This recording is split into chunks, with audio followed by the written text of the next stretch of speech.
Parmar SSC fat man book भूगोल का अगला टॉपिक पढ़ेंगे हम लोग। तो चलिए पढ़ते हैं। तो अगला जो टॉपिक है वो है हिमालय के बारे में। इस टॉपिक में हम लोग पढ़ेंगे पर्वत, हिमालय, हिमालय का जो क्षेत्रीय विभाजन है उसके बारे में और पर्वतीय दर्रा जो है उनके बारे में। तो चलिए इन सभी टॉपिक्स को बारी बारी से पूरा करते हैं। हिमालय भारत के भौगोलिक विभाजन। विविध भौतिक विशेषताओं के आधार पर भारत को 6 भौगोलिक विभाजनों में विभाजित किया गया है। पहला है हिमालय या फिर उत्तरी पर्वत, दूसरा है उत्तरी मैदान, तीसरा प्रायद्वीपीय पठार, चौथा है भारतीय मरुस्थल, पांचवा है तटीय मैदान और छठा जो है वो है द्वीप समूह। तो सबसे पहले पढ़ेंगे पर्वत यानी हिमालय के बारे में। तो पर्वत ऐसी स्थलीय आकृतियां हैं जो आसपास की भूमियों के तुलना में कहीं अधिक ऊंची होती है। ये प्रायः टीलों की अपेक्षा अधिक ढालदार होते हैं और इनमें प्रायः एक तीव्र शिखर या चोटी होती है। पर्वतों के प्रकार तो पर्वत जो है वो वलित पर्वत होते हैं। पर्वत जो है वो वलित पर्वत जो है वो भ्रंशोत्पथ पर्वत होते हैं। पर्वत ज्वालामुखी पर्वत भी होते हैं। तो सबसे पहले पढ़ेंगे वलित पर्वत के बारे में। वलित पर्वत ये तब बनते हैं जब विवर्तनिकी प्लेटें आपस में टकराती है, जिससे पृथ्वी की भूपर्पट्टी सिकुड़ कर वलित हो जाती है यानी कर्व हो जाती है। इन पर्वतों की विशेषता क्या है? तो समानांतर पर्वत श्रेणियां और घाटियों के रूप में ये होते हैं। अब वलित पर्वत जो है वो दो तरह के, एक तो नवीन वलित पर्वत और एक पुराने वलित पर्वत। नवीन वलित पर्वत जो है वे पर्वत होते हैं जो कुछ लाखों वर्षों एवं पूर्व विवर्तनिकी गतिविधियों के कारण बने हैं। उदाहरण के लिए हिमालय जो है एक नया वलित पर्वत है। एंडीज जो दक्षिण अमेरिका में है वो भी वलित पर्वत है। सबसे लंबी पर्वत श्रृंखला जो है वो दुनिया का वो एंडीज पर्वत श्रृंखला ही है जो कि दक्षिण अमेरिका में स्थित है। आल्प्स जो यूरोप में है ये भी एक वलित पर्वत है। रॉकीज जो उत्तरी अमेरिका में है, रॉकीज भी एक वलित पर्वत है जो कि नवीन वलित पर्वत है। एटलस माउंटेन जो कि अफ्रीका में है ये भी एक वलित पर्वत है। और काकेकस पर्वत भी नवीन वलित पर्वत है। पुराने वलित पर्वत की बात करें तो ये पर्वत जो है वो पृथ्वी की भूपर्पट्टी के प्राचीन समय में वलन के कारण निर्मित हुए हैं। उदाहरण के लिए अरावली पर्वत जिसे अवशेष पर्वत भी कहते हैं, अरावली पर्वत जो है वो पुराने वलित पर्वत है। यूराल पर्वत भी पुराने वलित पर्वत है। यूराल पर्वत जो है वो एशिया और यूरोप को विभाजित करती है। अप्लेशियन पर्वत जो है वो उत्तरी अमेरिका में है और अल्पेशियन पर्वत को भी पुराना वलित पर्वत कहते हैं। अब है भ्रंशोत्थ पर्वत यानी ब्लॉक माउंटेन। जब पृथ्वी की भूपर्पट्टी के विशाल भाग ऊर्ध्वाधर विस्थापन के कारण टूटकर खिसक जाते हैं तब भ्रंशोत्पथ जो है पर्वत का निर्माण होता है। हॉर्स्ट क्या होता है? भ्रंश रेखाओं से घिरा ऊंचा उठा हुआ भूखंड जो प्रायः एक पर्वत श्रृंखला या पठार के रूप में दिखाई देता है उसे हॉर्स्ट कहते हैं। ग्रेबेन क्या होता है? ग्रेबेन जिसे रिफ्ट घाटी भी कहा जाता है। ग्रेबेन दो भ्रंश रेखाओं के बीच धंसा हुआ जो भूखंड होता है जो प्रायः घाटी का निर्माण करता है। उदाहरण के लिए विंध्य और सतपुड़ा, बोस्गेस पर्वत जो कि फ्रांस में है, हॉर्ज पर्वत जो कि जर्मनी में है, ग्रेट अफ्रीकन रिफ्ट वैली जो कि विश्व की सबसे लंबी रिफ्ट घाटी है। विश्व की सबसे लंबी रिफ्ट वैली जो है वो है African rift valley, great African rift valley. अब है वोल्केनिक माउंटेन के बारे में यानी ज्वालामुखी पर्वत। जब पृथ्वी के मेंटल से मैग्मा सतह पर उठकर विस्फोटित होता है तब लावा प्रवाह के संचय से ज्वालामुखी पर्वत का निर्माण होता है। उदाहरण के लिए माउंट अस्ट्राम्बोली ज्वालामुखी पर्वत जो है उसको भूमध्य सागर का दीप स्तंभ कहते हैं क्योंकि माउंट अस्ट्राम्बोली ज्वालामुखी जो है वो इतना चमकता है कि वो भूमध्य सागर में बहुत दूर से ही दिखाई देता है, इसीलिए इसे भूमध्य सागर का दीप स्तंभ कहते हैं। माउंट कोटोपैक्सी भी ज्वालामुखी पर्वत है जो कि इक्वाडोर में है। फुजियामा ज्वालामुखी पर्वत जो है वो जापान में है। बैरन तथा नारकोंडम बैरन तथा नारकोंडम ज्वालामुखी पर्वत है जो अंडमान और निकोबार में है। ओजोस डेल सालाडो ज्वालामुखी पर्वत जो है यह विश्व का सबसे ऊंचा सक्रिय ज्वालामुखी पर्वत है। विश्व का सबसे ऊंचा सक्रिय ज्वालामुखी पर्वत कौन सा है? Ojos del Salado. Chile Argentina सीमा पर स्थित है यह ओजोस डेल सालाडो ज्वालामुखी पर्वत। माउंट किलिमांजारो भी ज्वालामुखी पर्वत है जो कि अफ्रीका में स्थित है। तो ये हुआ पर्वत के मुख्य प्रकार के बारे में। अब है हिमालय की बात करें तो हिमालय विश्व की नवीन वलित पर्वतों में से एक है जिसका निर्माण टेक्टोनिक गतिविधियों के परिणाम स्वरूप बना है और मुख्यतः अवसादी शैलों से निर्मित है। हिमालय का निर्माण कैसे हुआ है? तो हिमालय का निर्माण तब हुआ जब इंडो ऑस्ट्रेलियाई टेक्टोनिक प्लेट और यूरेशिया टेक्टोनिक प्लेट आपस में टकराई। इंडो ऑस्ट्रेलियाई टेक्टोनिक प्लेट और यूरेशियाई टेक्टोनिक प्लेट ये जब आपस में टकराई तो माना जाता है कि हिमालय का निर्माण हुआ। इस टकराव के कारण प्राचीन टेथिस सागर जो है उसका तो समापन हो गया, जिससे इसकी समुद्री सतह पर संचित अवसादों में वलन और उत्थान हुआ। इस प्रक्रिया के परिणाम स्वरूप कई विशाल पर्वतमालाओं का निर्माण हुआ जिन्हें सामूहिक रूप से हिमालय कहा जाता है। हिमालय की विभिन्न पर्वत श्रृंखलाएं। तो सबसे पहला जो हिमालय श्रृंखला है वो है ट्रांस हिमालय की बात करें तो यह महान हिमालय के उत्तर में स्थित है। महान हिमालय के उत्तर में स्थित है ट्रांस हिमालय और उच्च पठारों तथा शुष्क परिदृश्यों से ये युक्त है। इसकी औसत ऊंचाई, ट्रांस हिमालय की औसत ऊंचाई जो है वो 3000 मीटर है। ट्रांस हिमालय में कुछ पर्वत श्रृंखलाएं हैं। तो उत्तर से दक्षिण के क्रम में बात करें तो सबसे उत्तर में जो पर्वत श्रृंखला है वो है काराकोरम पर्वत श्रृंखला, फिर मिलता है लद्दाख पर्वत श्रृंखला, फिर मिलता है जास्कर पर्वत श्रृंखला। तो काराकोरम पर्वत श्रृंखला यह भारत की अफगानिस्तान और चीन के साथ सीमा बनाती है। काराकोरम पर्वत श्रृंखला जो है वो भारत की अफगानिस्तान और चीन के साथ सीमा बनाती है। काराकोरम श्रृंखला की सर्वोच्च चोटी जो है वो केटू है, जिसे माउंट गॉडविन ऑस्टिन भी कहा जाता है, जिसकी ऊंचाई 8611 मीटर है। केटू की ऊंचाई कितनी है? 8611 मीटर। केटू जो है विश्व की दूसरी सबसे ऊंची चोटी है। लद्दाख पर्वत श्रृंखला में सबसे तीव्र ढलान पाई जाती है। श्योक नदी जो कि सिंधु नदी की सहायक नदी है, श्योक नदी जो है वो काराकोरम और लद्दाख पर्वत श्रृंखलाओं के बीच से बहती है। जास्कर पर्वत श्रृंखला जो है इसकी सबसे ऊंची चोटी का नाम है कॉमेट। जास्कर पर्वत श्रृंखला के सबसे ऊंची चोटी का नाम है कॉमेट। सिंधु नदी लद्दाख और जास्कर पर्वत श्रृंखलाओं के बीच से बहती है। लद्दाख और जास्कर पर्वत श्रृंखला के बीच से बहती है सिंधु नदी, और काराकोरम और लद्दाख पर्वत श्रृंखला के बीच से बहती है श्योक नदी। अब बात करते हैं भारत की दूसरी पर्वत श्रृंखला महान हिमालय यानी ग्रेटर हिमालय के बारे में। तो महान हिमालय को इसे तो हिमाद्री या फिर आंतरिक हिमालय भी कहा जाता है।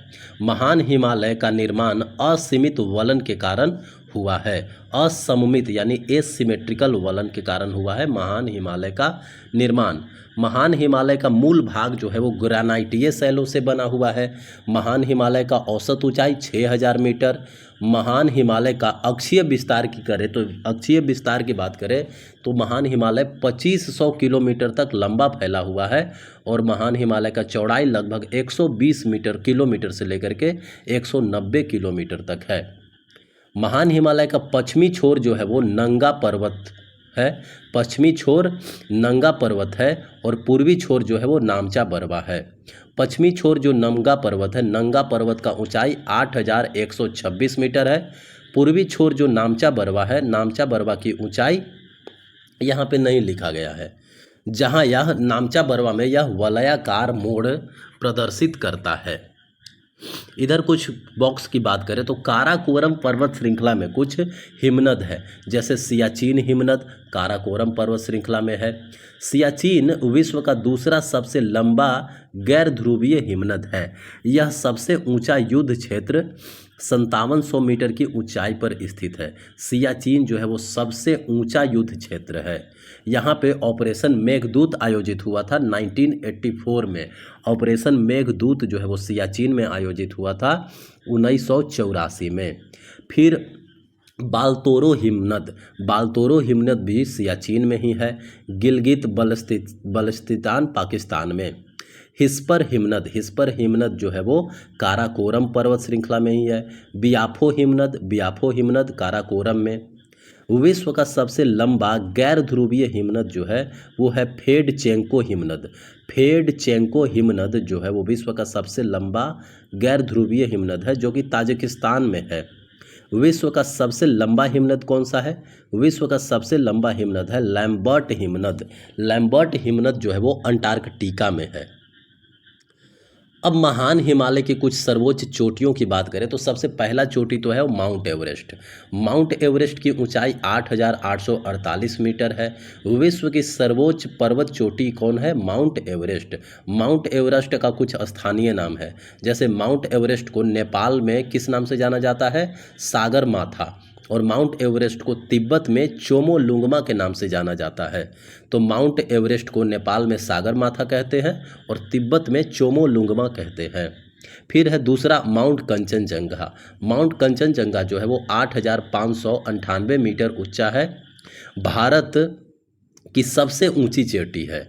माउंट एवरेस्ट तो नेपाल में है, लेकिन भारत की जो सबसे ऊंची चोटी है वो है माउंट कंचनजंगा स्थित है सिक्किम में और इसकी ऊंचाई है 8,598 मीटर। तीसरा जो चोटी है वो है माउंट लहोत्से की ऊंचाई 8,516 मीटर है। माउंट लहोत्से जो है वो तिब्बत और नेपाल के खुम्बू क्षेत्र में स्थित है। फिर है माउंट मकालू जो है वो 8,485 मीटर ऊंचा है। माउंट मकालू चौथे नंबर पर है, 8,485 मीटर ऊंचाई है। पाँचवें नंबर पे आता है धौलागिरी की ऊंचाई 8,167 मीटर है। धौलागिरी को श्वेत पर्वत कहते हैं, छठे नंबर पे आता है अन्नपूर्णा जो है वो 8,091 मीटर ऊंचा है। 8,091 मीटर ऊंचा है। तो माउंट मकालू, धौलागिरी और अन्नपूर्णा ये तीनों पर्वत जो है वो नेपाल में ही स्थित है। नंदा देवी जो है वो उत्तराखंड की सबसे ऊंची चोटी है। उत्तराखंड की सबसे ऊंची चोटी का नाम है नंदा देवी की ऊंचाई है 7,816 मीटर। नंदा देवी की ऊंचाई है 7,816 मीटर। माउंट कामेट जो है वो उत्तराखंड में स्थित है। माउंट कामेट की ऊंचाई है 7,756 मीटर। पामीर पठार जो कि तजाकिस्तान में है, पामीर पठार को विश्व की छत यानी रूफ ऑफ द वर्ल्ड कहा जाता है। अब है लघु हिमालय के बारे में। लघु हिमालय की बात में तो लघु हिमालय को मध्य हिमालय या फिर हिमाचल के नाम से भी जाना जाता है। लघु हिमालय की औसत ऊंचाई हो गई 4,000 मीटर और चौड़ाई लगभग 60 से 80 किलोमीटर है। विभिन्न क्षेत्रों के नाम की बात करें तो जम्मू और कश्मीर में जो पर्वत है उसको पीर पंजाल श्रेणी कहते हैं। लघु हिमालय का भाग जो जम्मू और कश्मीर में है उसको पीर पंजाल श्रेणी कहते हैं। हिमाचल प्रदेश में जो है उसको धौलाधार कहते हैं। उत्तराखंड में जो है वो उसको नाग टिब्बा कहते हैं और नेपाल में जो है वो महाभारत श्रेणी कहते हैं। तो पीर पंजाल श्रेणी कहाँ है? जम्मू और कश्मीर में। धौलाधार श्रेणी हिमाचल प्रदेश में। नाग टिब्बा कहाँ है? उत्तराखंड में। महाभारत श्रेणी कहाँ है? नेपाल में। फिर है शिवालिक जिसे बाह्य हिमालय भी कहा जाता है। शिवालिक को बाह्य हिमालय भी कहा जाता है और शिवालिक की औसत ऊंचाई है 1,000 मीटर। पूर्वी भाग में शिवालिक जो है वो लुप्त हो गया है और इसकी जगह द्वार ले लेता है। ये नरम संगठित निक्षेप होते हैं जो चाय के लिए काफ़ी उपयुक्त होते हैं। द्वार जो है वो चाय के लिए काफ़ी उपयुक्त होते हैं। लघु हिमालय और शिवालिक के बीच अनुदैर्ध्य घाटियाँ हैं जिन्हें दून कहा जाता है। लॉन्गिट्यूडनल वैली जिन्हें दून कहा जाता है। भारत का सबसे बड़ा दून कौन सा है? देहरादून। नेपाल में स्थित शिवालिक श्रेणी को चूरिया श्रेणी कहा जाता है। शिवालिक श्रेणी का वो भाग जो नेपाल में है, इसको शिवालिक को चूरिया श्रेणी कहा जाता है नेपाल में। अच्छा, ये घाटी क्या होता है? तो घाटी एक निचला भूभाग होता है जो पहाड़ियों या पर्वतों के बीच स्थित होता है और प्रायः इसके मध्य में कोई नदी या जलधारा प्रवाहित होती है। कश्मीर घाटी जो है वो महान हिमालय और लघु हिमालय के बीच में स्थित है। कश्मीर घाटी स्थित है महान हिमालय और लघु हिमालय के बीच में। अब बात करते हैं हिमालय का प्रादेशिक विभाजन या फिर क्षेत्रीय विभाजन। तो क्षेत्रीय विभाजन के आधार पर हिमालय को 4 भाग में बांटा गया है।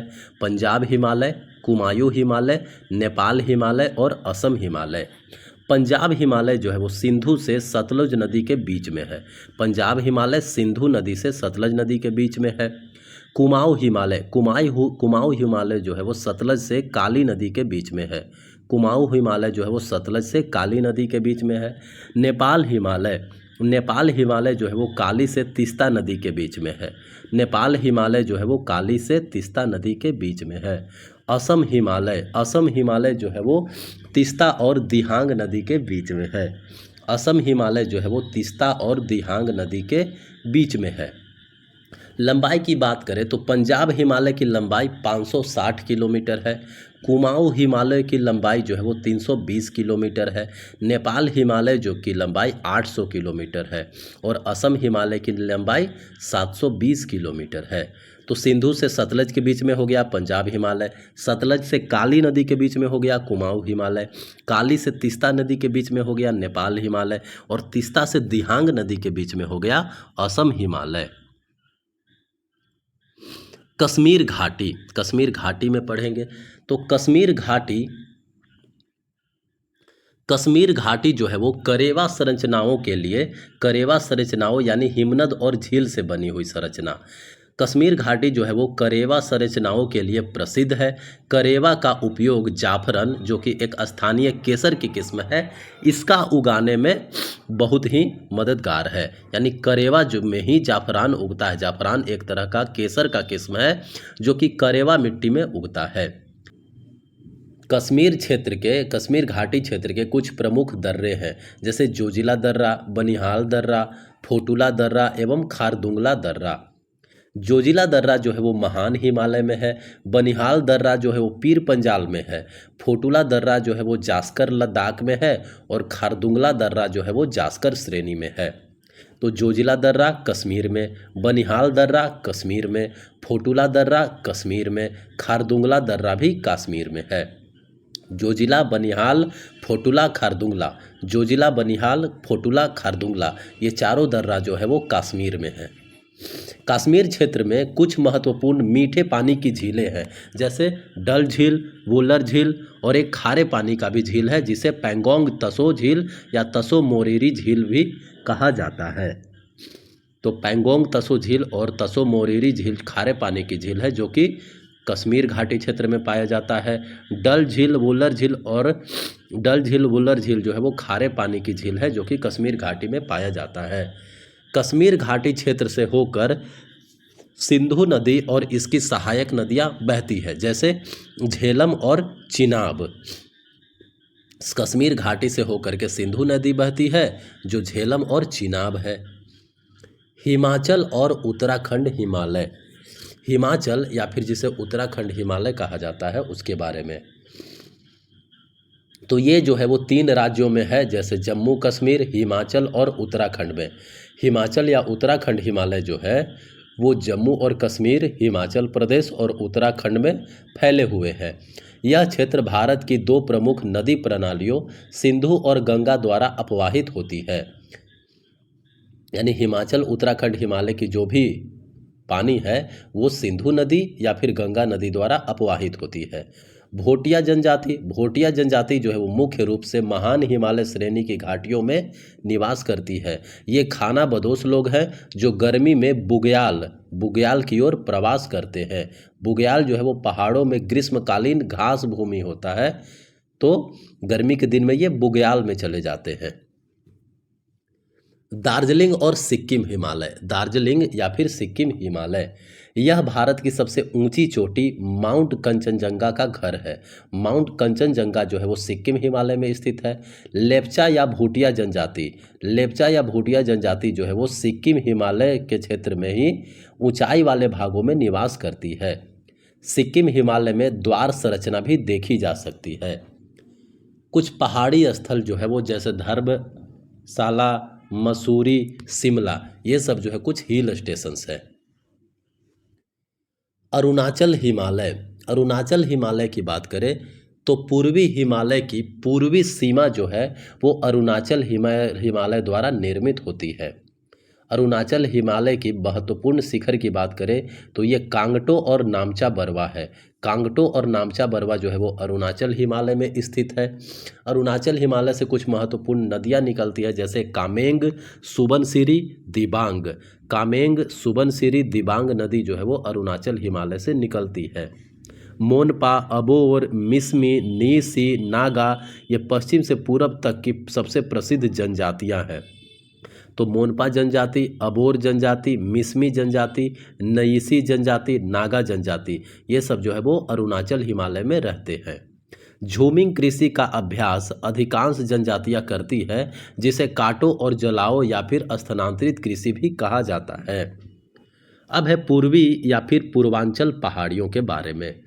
पूर्वी या पूर्वांचल पहाड़ियों की बात करें तो पूर्वी पहाड़ियाँ या फिर पूर्वांचल पहाड़ियाँ हिमालय पर्वत श्रृंखला का हिस्सा है, जिनका मूल संरेखण उत्तर से दक्षिण की ओर है।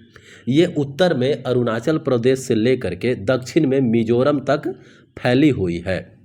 इनमें जो पर्वत श्रृंखलाएं आते हैं वो है पटकाई पहाड़ियाँ, नागा पहाड़ियाँ, मणिपुर पहाड़ियाँ, मिजो या लुसाई पहाड़ियाँ, मणिपुर या मिजोरम जिसे मोलासेस बेसिन भी कहा जाता है।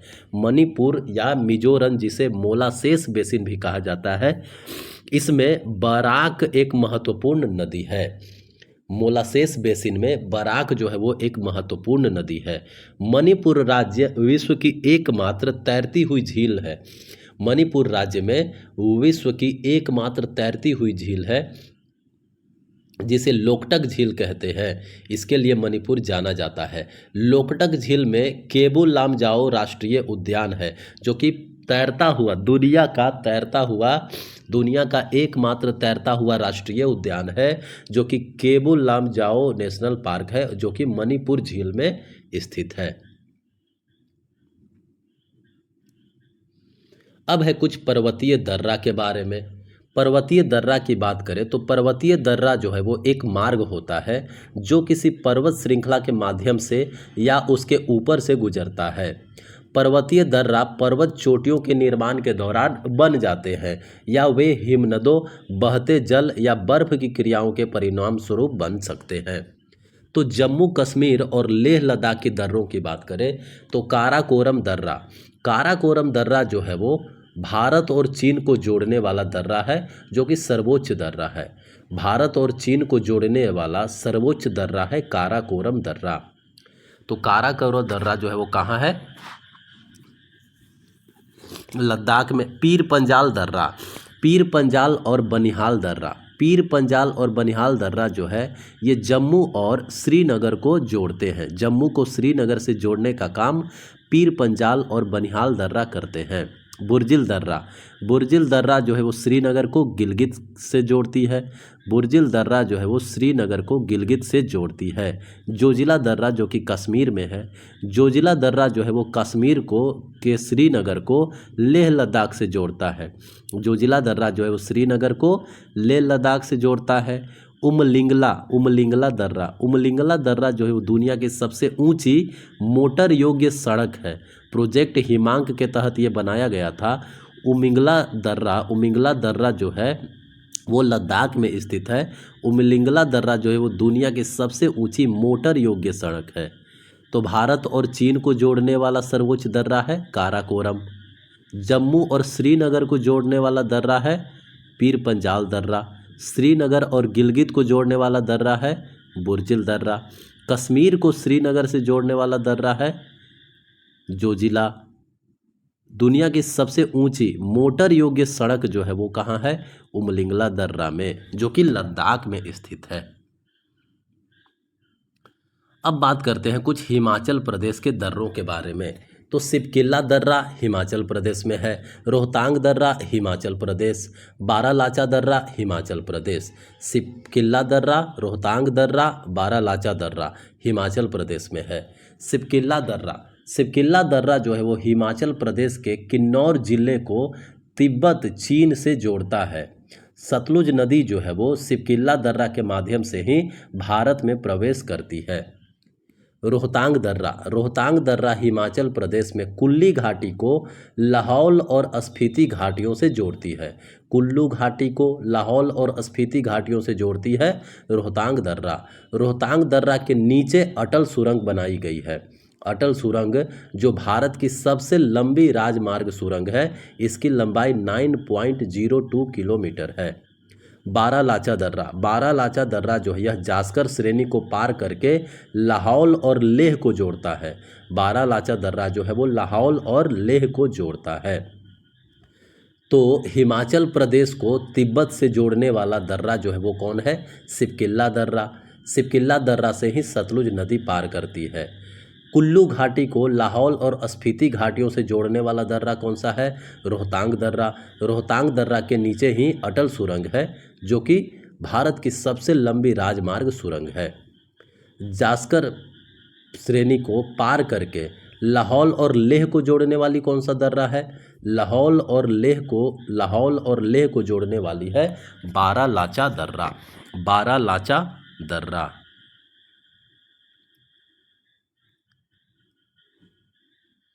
अब है कुछ उत्तराखंड के दर्रा। उत्तराखंड की दर्रा की बात करें तो एक है माना दर्रा, नीति दर्रा, लिपुलेख दर्रा और मुलिंगला दर्रा। ये सब दर्रा जो है वो उत्तराखंड में है। माना दर्रा उत्तराखंड में, नीति दर्रा उत्तराखंड, लिपुलेख दर्रा उत्तराखंड, मुलिंगला दर्रा उत्तराखंड। माना, नीति, लिपुलेख, मुलिंगला दर्रा जो है वो उत्तराखंड में है। माना दर्रा जो है वो माना को तिब्बत से जोड़ता है। माना दर्रा। नीति दर्रा जो है वो उत्तराखंड को तिब्बत से जोड़ता है। लिपुलेख दर्रा जो है वो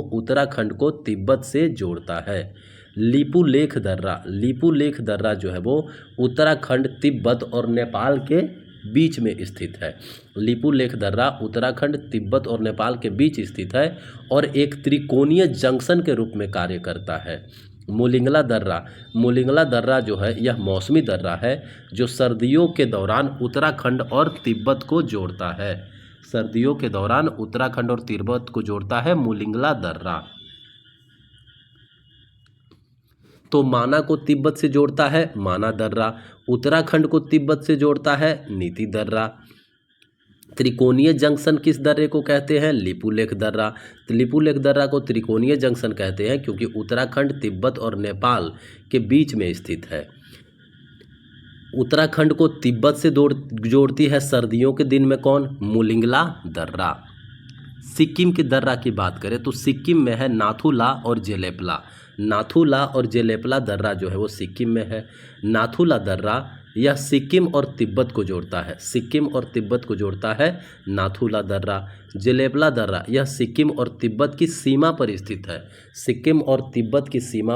है। जेलेपला दर्रा तो सिक्किम को तिब्बत से जोड़ती है नाथुला दर्रा, सिक्किम और तिब्बत की सीमा पर स्थित है जेलेपला दर्रा। नाथुला, जेलेपला दर्रा दोनों जो है वो सिक्किम में स्थित है। अब कुछ अरुणाचल प्रदेश में दर्रा है, जैसे बोमडिला दर्रा अरुणाचल प्रदेश, दिहांगला दर्रा अरुणाचल प्रदेश, पंगसौ दर्रा अरुणाचल प्रदेश, बुमला दर्रा जो है वो अरुणाचल प्रदेश, दीफू दर्रा जो है वो अरुणाचल प्रदेश, यांगयाप दर्रा जो है वो अरुणाचल प्रदेश में है। तो बोमडिला दर्रा, दिहांगला दर्रा, पंगसो दर्रा, बुमला दर्रा, दीफू दर्रा और यांगयाप दर्रा, ये सब दर्रा जो है वो अरुणाचल प्रदेश में है। बोमडिला दर्रा, बोमडिला दर्रा अरुणाचल प्रदेश को लहासा तिब्बत से जोड़ता है। बोमडिला दर्रा जो है वो अरुणाचल प्रदेश को लहासा से जोड़ता है। दिहांगला दर्रा, दिहांगला दर्रा यह अरुणाचल प्रदेश को म्यांमार के राज्यों से जोड़ता है। दिहांगला दर्रा जो है वो अरुणाचल प्रदेश को म्यांमार से जोड़ दिया। पंगसौ दर्रा, पंगसौ दर्रा जो है यह अरुणाचल प्रदेश और म्यांमार को जोड़ता है। पंगसौ दर्रा अरुणाचल प्रदेश और म्यांमार को जोड़ता है। बुमला दर्रा, बुमला दर्रा जो है यह चीन और अरुणाचल प्रदेश के तवांग जिले के बीच एक सीमा बनाता है। दीफू दर्रा, दीफू दर्रा जो है वो अरुणाचल प्रदेश में स्थित है और म्यांमार की सीमा से लगा हुआ है। दीफू दर्रा जो है वो भारत, म्यांमार और चीन की त्रिकोणीय के करीब है। दीफू दर्रा जो है वो भारत, म्यांमार, चीन के त्रिकोणीय के करीब है। यांगयाप दर्रा, यांगयाप दर्रा जो है यह दर्रा जहां ब्रह्मपुत्र नदी जो है वो इसके थ्रू भारत में प्रवेश करती है। यांगयाप दर्रा के द्वारा ही ब्रह्मपुत्र नदी भारत में प्रवेश करती है। कुछ महत्वपूर्ण शिखर है तो सिक्किम का सबसे ऊंचा चोटी जो है कौन सा है? माउंट जोपुनो। सिक्किम की ऊंचा चोटी हो गया माउंट जोपुनो। गोरी चेन शिखर, गोरी चेन शिखर जो है वो अरुणाचल प्रदेश में है। गोरी चेन शिखर अरुणाचल प्रदेश में। माउंट जोपुनो कहाँ है? सिक्किम में। नागालैंड का सबसे ऊंचा शिखर जो है वो सारामाती। नागालैंड का सबसे ऊंचा चोटी है सारामाती। अरुणाचल प्रदेश का सबसे ऊंचा चोटी है कांगटो। अरुणाचल प्रदेश का सबसे ऊंचा चोटी है कांगटो। थाइडौर तलांग, थाइडौर तलांग चोटी जो है वो त्रिपुरा में है। थाइडौर तलांग त्रिपुरा। फोंगपुई, फोंगपुई जिसे ब्लू माउंटेन भी कहा जाता है, यह मिजोरम का सबसे ऊंचा शिखर है।